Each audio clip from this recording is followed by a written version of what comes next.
Ma relation avec la lumière est obligatoire dans le sens où je travaille beaucoup la forme et la forme a besoin de lumière. Donc je vais travailler, sculpter les formes en fonction de la lumière, en fonction de la... Donc j'ai travaillé en tant que... J'ai appris la forme au travers de la sculpture au départ.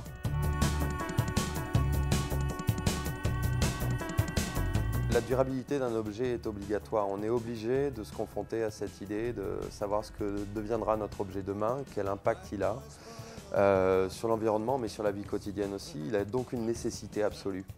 La nécessité, c'est pas juste de faire plaisir aux designers. Donc il faut vraiment qu'il y ait une raison d'être. Donc la durabilité d'un produit, c'est la sincérité, c'est le savoir-faire aussi. Comment on va mettre en œuvre ce produit, comment on va le fabriquer. Donc ça c'est fondamental, il faut vraiment que ce soit quelque chose de durable dans le sens où on ne peut pas se permettre de faire n'importe quoi et n'importe comment, il faut qu'il y ait quelque chose qui existe avec une histoire, avec un fond.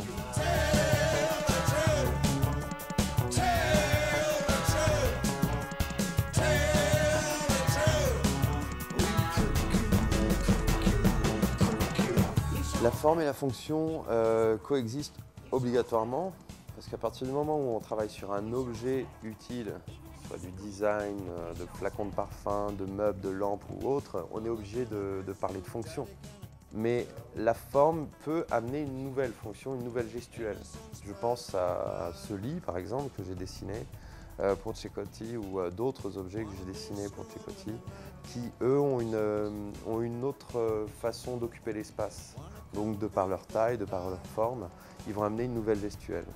Un nouveau comportement. Ma source d'inspiration pour ce projet, ma source d'inspiration en général est toujours un peu la même, c'est-à-dire que je regarde dehors quand je ne suis pas dans une ville, mais quand je suis en pleine nature, on va dire, c'est là où je retrouve un petit peu toutes mes sources d'inspiration. Mais au-delà de ça, ça va être... là, c'était vraiment un réveil, un matin calme, quelque chose de très horizontal, très fluide. La vue sur l'extérieur, donc l'idée d'une fenêtre ouverte comme ça, sur l'horizon, sur quelque chose de très posé, très relaxant. Donc j'ai voulu travailler vraiment sur cette courbe, sur ces lignes horizontales qui amènent à l'idée de plénitude et de repos.